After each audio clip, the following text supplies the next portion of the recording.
was there. I don't have to listen to it.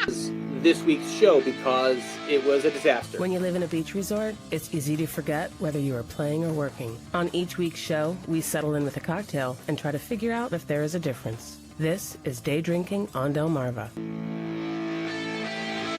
And I am Todd from GoodCleanFunLife.com. I am Tony Russo, no relation, and you're listening to Day Drinking on Delmarva, a podcast about life and culture on the Delmarva Peninsula. Todd drinks because he gets to live here. I drink because I have to live here. And actually, I'm recovering from gout from not living here and going to New Jersey and drinking so much Guinness. So much. It's funny. I'm old. I keep forgetting that I'm old. Yeah. And I'm sorry for the noise. I had 6 whole pints over the course of a day. Yeah. Which I used to be able to have 6 pints with dinner. Yeah. You know. Yeah, I know. And my stomach was just so miserable the next day. And I'm like, man, you're old now. You can't even drink 6 beers in a 12-hour period. Yeah. So that's how things have been going for me. And so I've been on the wagon as a result of gout for the whole week. As you can see by my chipper, upper face thing, my chipper attitude. There you go. I'm the age where I have to choose between either red wine or the chili. Like I can't have. If I have both of those, I'm doomed. And I can't have anything with tomatoes in it after like noon. Yeah, I know. It's tough. Although I will say that I've never been a THC marijuana person. I've it's always affected me poorly. I've nothing against it, but I've been doing some of these drinks, these like 5 milligram tea drinks, prepackaged, ready to go, and they're right on time. They do the trick, little buzz, little. Now I'm sorry. Do you do that at night before bedtime or just recreationally? Well, a little bit of both. I was doing it when we were away in Florida. I'm sorry, when I was away with the 410 crew up in Camelback, and kind of recreational, kind of mid afternoon, and it's a great. They talk about how the current generation turning 21 is not drinking, and I've heard conflicting reports on that, but I will say if I have a little THC cocktail, at that 4:30, 5 o'clock mark where I'm looking to have, my little dopamine hit, it delays me from having a bourbon for a good 2 hours, and so it's kind of like a good bracer just to, just to mitigate a little bit. I will occasionally have some in the afternoon. I'm more of a nighttime to help sleep person, but the only thing that delays me from having bourbon is the occasional burst of self-preservation and lack of bourbon. Those are the 2 things that delay me having a glass of bourbon. We have so much fun stuff this week. I've got another new coverage area. I feel like I'm running my own treadmill, and I'm also standing outside the treadmill, and I just keep turning it up to see what's going to happen if I go through the wall. But before we get to that, let's talk about our sponsor. And our sponsor, we have a real sponsor, quote, real, unquote, sponsor this week. It is another podcast. It is Dewey Raw, which Todd's involved with. And they're this week's sponsor. Can you tell us about Dewey Raw? Dewey Raw is a podcast. I call it the party podcast. We do a lot of on the street interviews up in Dewey Beach, and it's meant to be, a little behind the scenes peek of what's going on in what I dubbed the biggest little party town on the East Coast. And I think that's a fitting description of Dewey. It's a mile long, and it's got a mile full of bars and that are always full with fun and vibed people. So it's a good little thing. And with our connection over the years with with the starboard, it's a real easy backdrop to be able to, to kind of host it from there. It's a passion project. It's not necessarily affiliated with the starboard, although probably my favorite co-host is Meg Laird, who's the general manager there. But it's fun. And when you had mentioned pre-show about having that as the sponsor, I thought that was a great idea because something happened just yesterday. So Meg Laird, as I said, often co-host, but one of her or her brother is one of the most consistent listeners that we've had. And we've been doing this for a number of years. I pretty much took a year off last year, but we started back up in November. We've had 4 episodes a month since November. I think maybe I missed one, or we did a lost episode while we were in Florida. But so we're on a good track. We'll hit 20 for this season. We'll hit 20 episodes this week. And, it's a half hour, just like this show. It's mostly us just musing about what's going on. I've tried to steer it a little bit more hospitality driven, especially now that I am actually in the trenches as a hospitality, as a restaurant manager, a couple of days a week.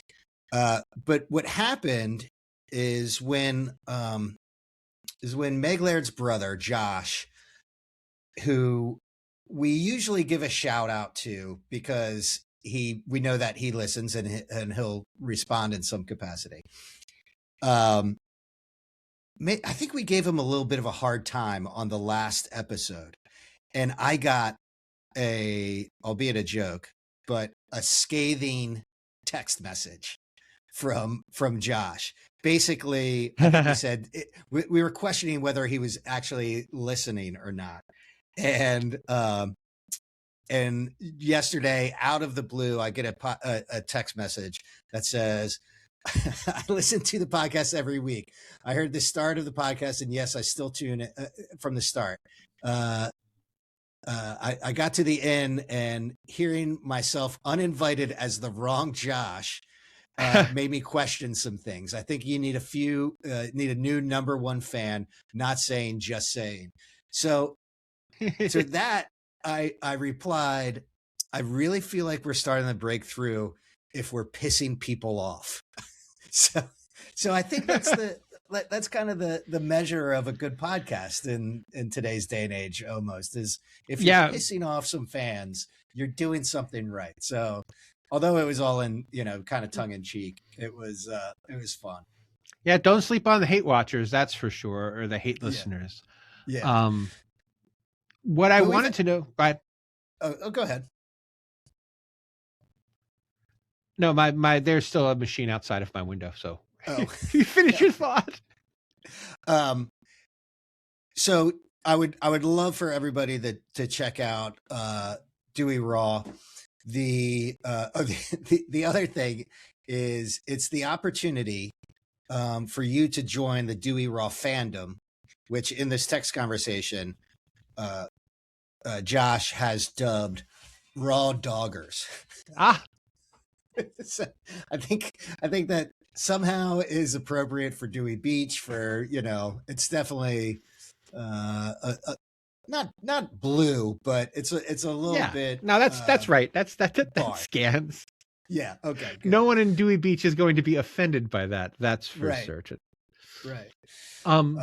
But we've had some great guests, and we're going to continue to do more of the industry type stuff. And then as summer comes around, I'm looking to keep it up and do Man on the Street, which is always invites some pretty fun and wild times. The other thing that I think is fun, something that I always mean to try on Substack, and maybe I will now that I'm getting a little bit of traction with the funeral thing, is the chat function. I don't know if you've messed with the chat function. That is really good. It's like having your own Discord that's connected to your newsletter. But it's also I just thought of something funny. It's also a commitment. Like once you start, you can't say, oh, if you start getting engagement, now you have this, oh, I part-time answer my phone. So that is that's an interesting problem. On my end, I just finished recording an interview with Chief Robinson of Ocean Pines on the Pines Cast, and it's so funny. It was about scammers, and I wonder what kind of scams will work on us when we're old. Oh, yeah. Right? Like I am like, if you want to steal money from me, you're going to have to get a notary, because if you send me anything financial on my phone or in my email or nope. Yeah. The government will have to come. I'll get arrested. And when I get arrested, I'll say it's because you guys don't keep a check on the FCC. And I thought the president really wasn't texting me. I thought it was some sort of scammer. It's just something that there's no way we're savvier. I mean, our downfall would be to say, well, we're more savvy than the baby boomer types, so we won't get caught in this. Yeah. But I can't imagine what it is. The one thing, this is one that the police chief didn't happen to know about, and I only know about because I cover the funeral industry. There's one that's in the funeral industry, and it goes like from state to state, where they'll pull up the obituaries, and then call the dead person's family and pretend to be from the funeral home. Oof. And they'll be like, hey, I'm from, XYZ funeral home, and there's been a mistake and we won't be able to finish the cremation unless you send us $500 more. Yeah.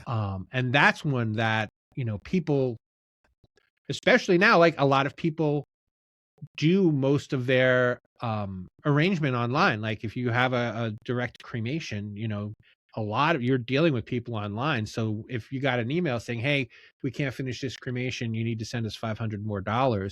Yeah. And the other thing that's believable about it is, one of the tough things about when you're having a funeral is sometimes you do feel like your hand is constantly in your pocket. It's much like a wedding. It's like, all right, here's the price. And then, oh, there's this, and then there's this, and then there's this. And, I know that a lot of people in the industry are working to eliminate that aspect of it, but it's tough because there are some things that they have to pay for in cash, and there are other things that they don't. And the stuff that they have to pay for in cash, you have to pay for in cash. Yeah. And so, finding ways to lay that off is, it can be, it can be complicated, but that was, it was a fun show.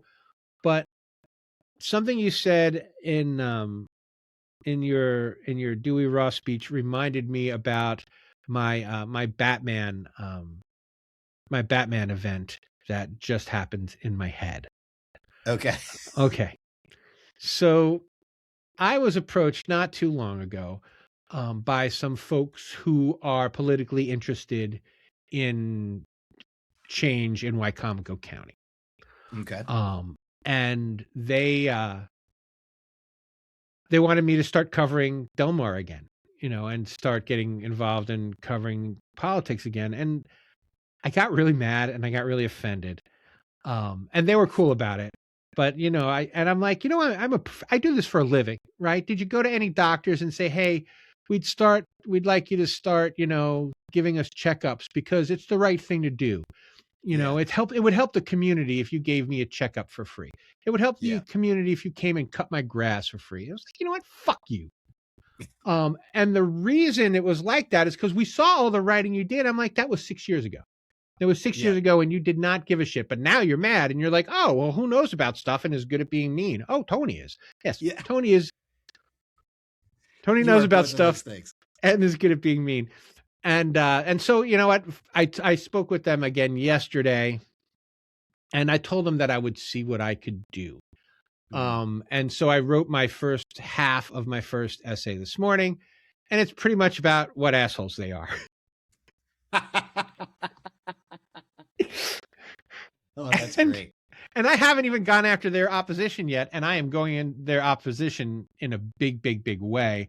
And so the joke that I told myself from Batman when you were talking, for some reason, what you said is like, don't ask me. You're the one who let the clown out of the box. Yeah. I am the clown in the box. And when she let me out, there's nothing. And I was just getting like more and more furious, and I could feel like the rhythm of my fury. Here's the takeaway line, because I'm too proud. I'll probably cut it because it's too clever by half.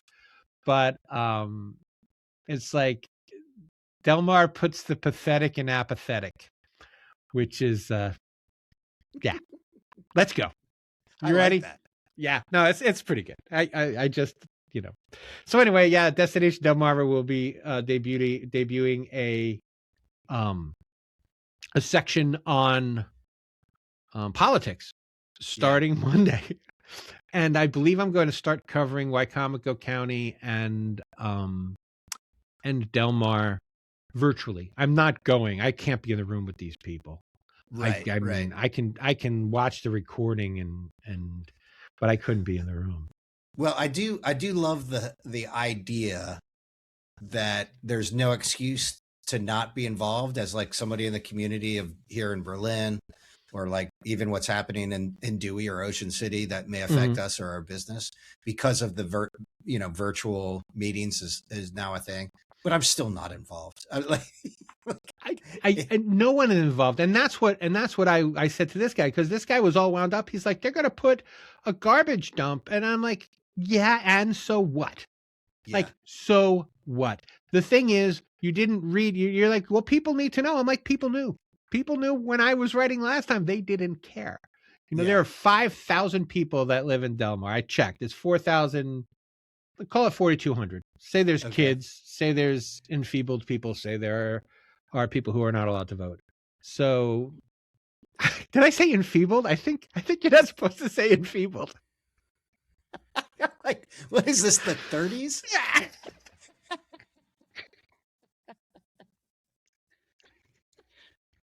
I don't even know what that. I thought you were about to drop a hard R.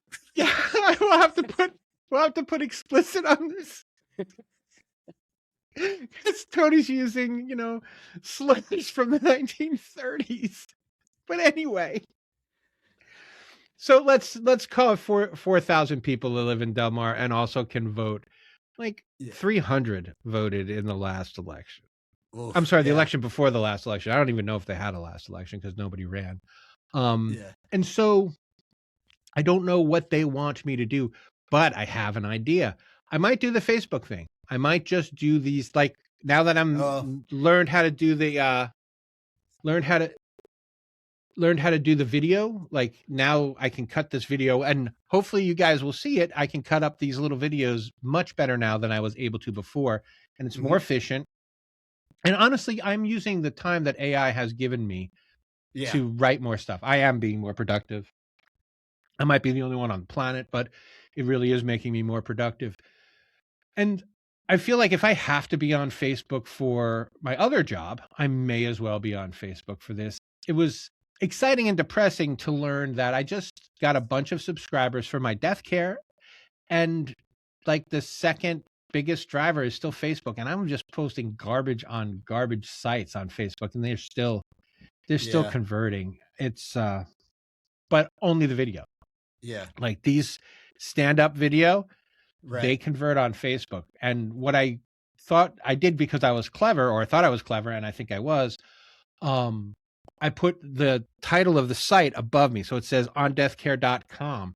So I don't have to put a link or anything. So it's just a video, and Facebook thinks it's a video. And then people are just typing ondeathcare.com to see the rest of the story. Well, that's good. Yeah, a little social media tip for you folks. If you guys are doing these stand-up videos, these vertical videos, don't put the embed, put like a frame around yourself. That's what I have, I built a little frame in Canva, the best $150 I've ever spent in my life. Yeah. I made a little Canva frame that says ondeathcare.com. Pop the video in, download it, upload it, lather, rinse, repeat. So you're driving subscribers from Facebook and not Google One, or was it Google One? No, it was Google Wave, Google Plus. Yeah, no, Google Plus unfortunately is dead. Yeah. And has early been for adopter. Such a long time. Early adopter. Dig is dead. I've been banging the drum for Dig And I just went there one day and it was like, yeah, we closed. Sorry. Yeah. Well, We we had no idea how bad the bots would be. I'm like, I'm sorry, you are millionaires from the internet. You didn't know that there were bots here? Yeah. Like, what a disgrace. So I started a Reddit for death care, and yeah, yeah, it's Reddit. Reddit is Facebook for people who are really angry. yeah. Honestly, the death care, but not ready for 4chan. right. But honestly, the death care space is pretty good on Reddit. So I have no reason to complain. Well, and more similar and exciting podcast news. I'm actually going to be putting a proposal together for a friend, but who's has a business, property management type business, and struggles monthly to put together a newsletter to send out to clients and potential clients. And he's like, can we get together and do like 4 interviews or like 8 interviews over 2 days that would get me essentially a 15 or 20 minute podcast that we could send out as a newsletter, and then also would live in perpetuity on a Substack or YouTube. And I'm like, yes, you're getting it. Like that's a great idea. And like jumpstart that system, that vehicle, and then continue with a Riverside thing if you want to add to it, or stretch it out, or yeah, no, I can't for a business. So I do a weekly news podcast for the death care thing, and those I do cut up because it's just me talking, so it's not hard to find pictures of me. I put on the YouTube shorts. I have thousands of views on that. Yeah. I don't know. I don't have thousands of subscribers, so the conversion rate isn't. But if you have a message, if you're like, this is what you should do, if you want to get into like the influencer type space where people think of you, that's I was shocked at how well the shorts are doing. And that's why I said, when I switch over to covering politics, I'm going to just do shorts and see if that has any effect. And I think it might. I think because Facebook does not care. They will show you, as long as it's a video, they'll show it. They don't care if it's good, and they don't care if it's relevant. Clearly, because I'm doing very well on Facebook, and I'm neither good nor relevant. So,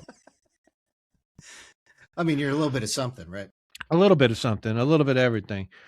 Oh, it is springtime, and it's funny. I said that on my last 2 podcasts, and I told you I spoke with the police chief of Ocean Pines, and I said, and I thought of you when I said it, which is why I'm repeating it to let you to get your take on it.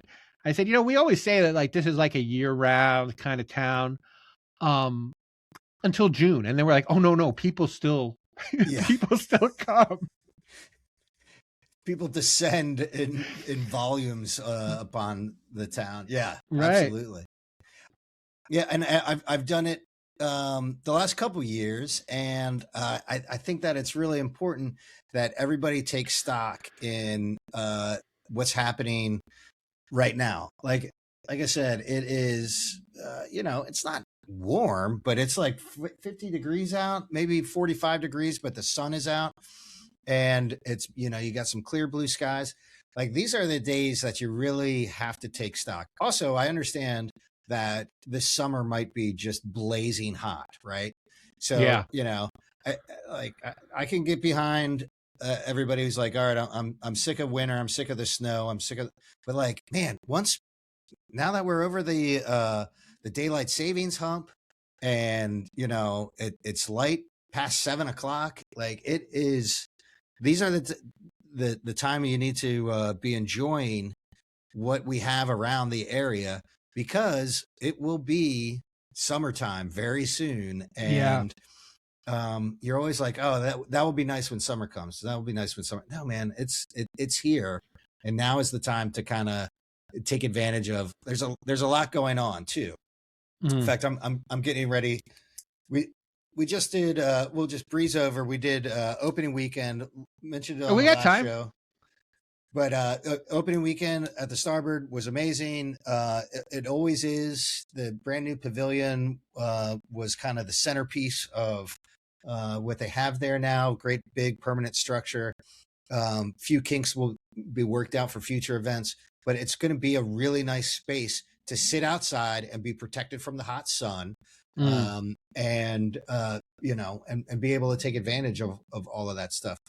But opening weekend happened. And I don't want to interrupt. I'm going to interrupt though. I don't know about the pavilion at all. Oh, so over the summer, so since COVID, right? They got permission to put a tent up in the parking lot. Now the Starboard parking lot was because there's so much parking in Dewey as there is. Well, I know, and it is. It's one of those great things that is going to make Dewey never get too big for its britches, right? Right. Yeah. That there is abysmal parking. So you have to either have to know somebody. It makes it a little bit more exclusive. Yeah. That said, there were only 8 spots, right? Right. It didn't have, and then it had been grandfathered in because the building has been there for over 60 years, which is crazy. But so since COVID, and then they got it, approved that they could do a more permanent tent, which they've had, and then in this past year, they got approval to do a pavilion. So it's just a big tall roof that they were able to permanently install, which was actually great because last summer there was or maybe even in the fall, they'd already been planning on doing it, which is crazy. But in the fall, a tent blew into Coastal Highway on one of these crazy weather, windy days. So yeah, it had been in the works. It was built over the winter. It was got the CEO certificate of occupancy the week before opening weekend. And for opening weekend, you can go to the Starboard's page and see, or it's YouTube and or Instagram, Facebook, and see the pavilion full of maybe 1,000 people. And it was a good time. So broke in that, and I think things went well. Shout out to all the people who did the hard work to get to that point, and that sort of thing. There will be more on that later. But as soon we did a countdown, I'll do a little social media countdown for some of the big events like opening weekend. Get you through those long December or February nights. But I was talking to one of the folks, one of the girls who's embedded with the marketing at the Starboard, and hey, it's gonna be 50 days. Easter is 50 days to Memorial Day weekend. And it's can we do another countdown? I'm sure. And I'm thinking about it. And I just done one for the Running of the Bull, which is the middle of June. And I'm like, yeah, but we're going to do a little different take. So we're 50 days to Memorial Day weekend, and we're going to start it out like it is another countdown video, and then interrupt it and just be like, there are all of these things that are happening in the next 50 days that you should, look forward to and be excited for. Opening 7 days a week is going to happen. Regular music on Wednesday and Thursday is going to be happening. All of these other acts that are coming to town, so again, don't sleep on springtime around here, because that's not just true of the Starboard, but it's true of a lot of things that in the area that you can take advantage of as the weather is starting to get nicer. That is, I'm really kind of looking forward to this year. I think I'm not. It's going to be my first year that I don't drive across the country in 5 or 6 years. Yeah. So we've got a couple of trips planned, which I'm excited about, and we'll talk about later.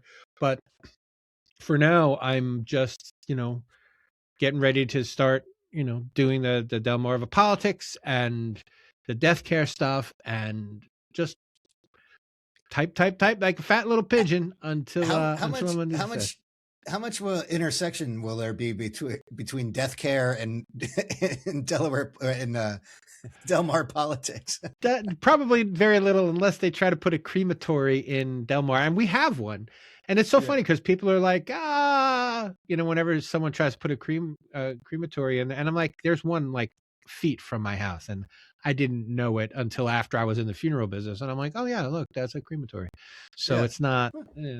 That's a different story altogether. But I'm very excited for this week, and please, guys, if you have not subscribed to this newsletter, you should subscribe to all the newsletters. Just go to Substack, select all.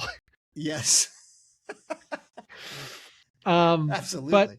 But we're going to try to do a better job of doing the cross promotion anyway. So hopefully, if you're subscribed to one, you're subscribed.